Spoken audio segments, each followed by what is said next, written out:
Kejutan. Kritik pedas pelatih Australia, PSSI harus mengakui kesalahan.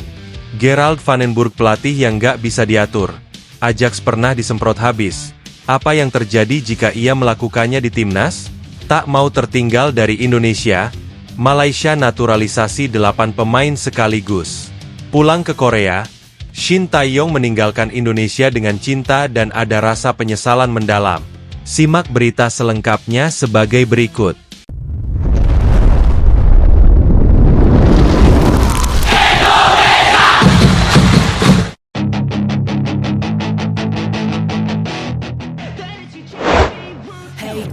Gerald van den Burg pelatih yang gak bisa diatur, Ajax pernah disemprot habis.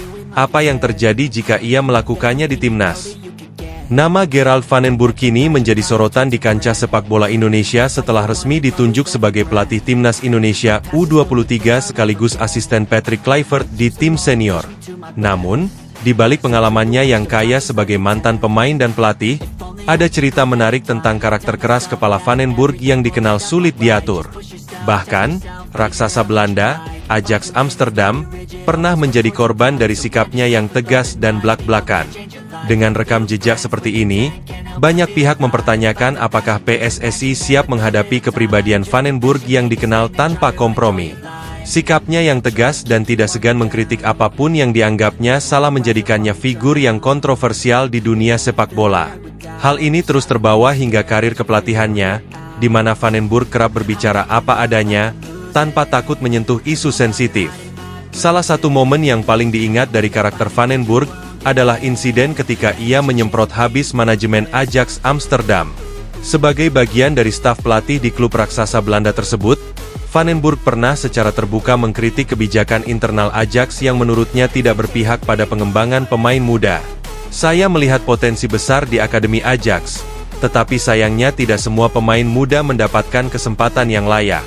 Kebijakan klub seringkali terlalu fokus pada hasil instan daripada memberi ruang bagi pengembangan jangka panjang, kata van den Burg dalam sebuah wawancara.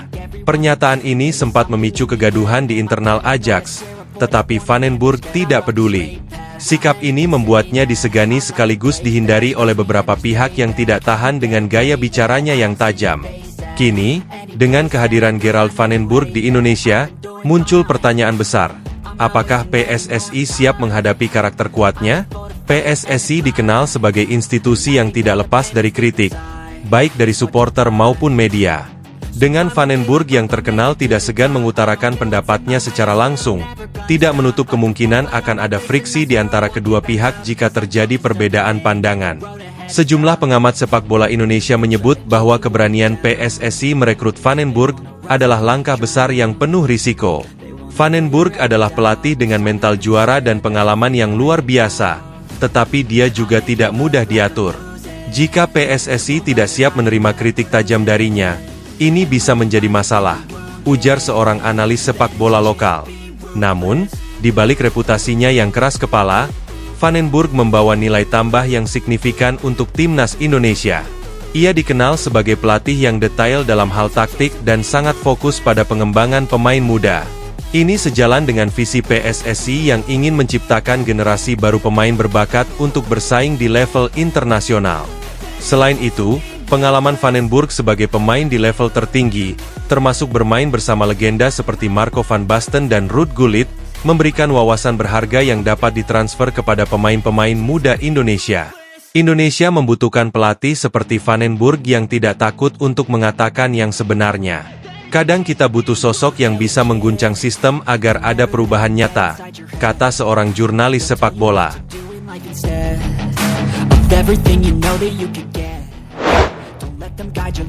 Kejutan.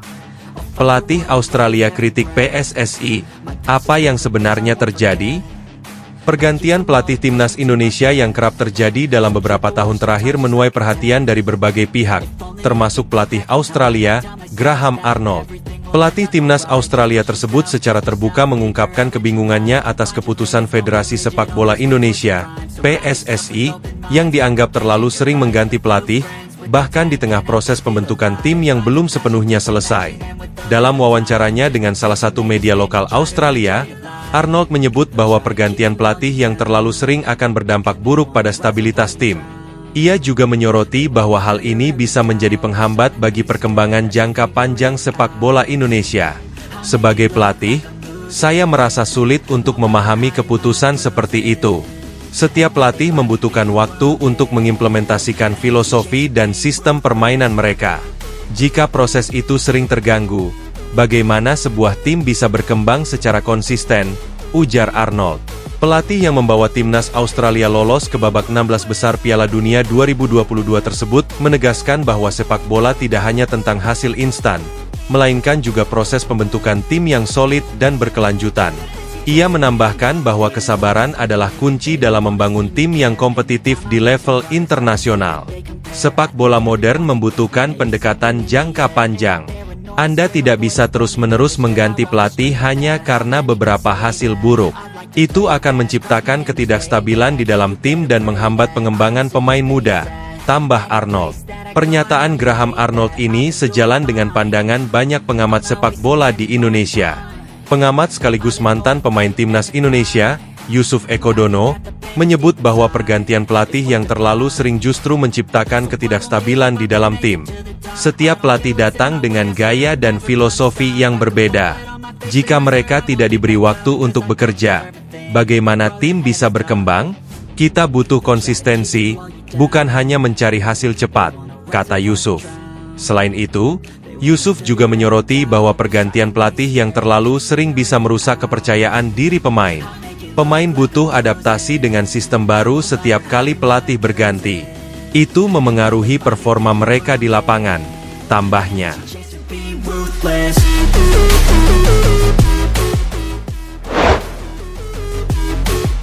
Pulang ke Korea, Shin Tae-yong meninggalkan Indonesia dengan cinta dan ada rasa penyesalan mendalam. Perpisahan selalu menjadi momen emosional, dan itulah yang dirasakan Shin Tae-yong saat akhirnya meninggalkan Indonesia untuk pulang ke Korea Selatan. Setelah resmi mengakhiri masa jabatannya sebagai pelatih kepala timnas Indonesia, Shin Tae-yong dan jajaran asisten pelatihnya mengunggah video perpisahan di Instagram yang penuh haru. Video tersebut langsung menjadi sorotan publik, terutama para penggemar sepak bola Indonesia yang merasa kehilangan sosok penting dalam perjalanan transformasi timnas. Dalam video yang diunggah melalui akun Instagram resminya, Shin Tae-yong menyampaikan ucapan terima kasih yang mendalam kepada seluruh rakyat Indonesia. Video tersebut berisi kompilasi momen-momen selama ia menjadi pelatih timnas Indonesia, mulai dari latihan, pertandingan, hingga interaksi dengan para pemain dan staf. Terima kasih atas cinta dan dukungan kalian selama ini. Indonesia akan selalu memiliki tempat khusus di hati saya, tulis Shin Tae-yong dalam caption unggahannya. Tak hanya Shin Tae-yong, beberapa asisten pelatih yang berasal dari Korea Selatan juga ikut mengunggah video perpisahan dengan pesan-pesan menyentuh. Mereka mengungkapkan rasa bangga telah menjadi bagian dari perkembangan sepak bola Indonesia. Kepergian Shin Tae-yong jelas meninggalkan kesan mendalam, terutama bagi para pemain timnas Indonesia. Beberapa pemain seperti Marcelino Ferdinand, Pratama Arhan, dan Witan Sulaiman menyampaikan rasa terima kasih mereka melalui media sosial. Mereka menyebut Shin Tae-yong sebagai pelatih yang bukan hanya mengasah kemampuan teknis, tetapi juga membangun mentalitas mereka di lapangan. Sementara itu, para supporter juga menunjukkan apresiasi besar kepada Shin Tae-yong. Tagar Tang Yu Shin Tae-yong sempat menjadi trending topik di media sosial. Para penggemar sepak bola Indonesia merasa Shin Tae-yong telah memberikan harapan baru bagi timnas Indonesia, dengan membangun tim yang lebih kompetitif dan disiplin. Meski banyak yang memahami keputusan Shin Tae-yong untuk tidak melanjutkan kontraknya, tidak sedikit pula yang menyayangkan perpisahan ini. Beberapa pengamat sepak bola menilai bahwa Shin Tae-yong masih memiliki potensi besar untuk membawa timnas Indonesia ke level yang lebih tinggi jika diberikan waktu lebih lama. Namun, PSSI telah menyatakan akan mencari pengganti yang sepadan untuk meneruskan program yang telah dibangun Shin Tae-yong. Nama-nama pelatih kelas dunia mulai bermunculan dalam spekulasi, termasuk Patrick Kluivert yang kini memegang kendali sementara timnas Indonesia.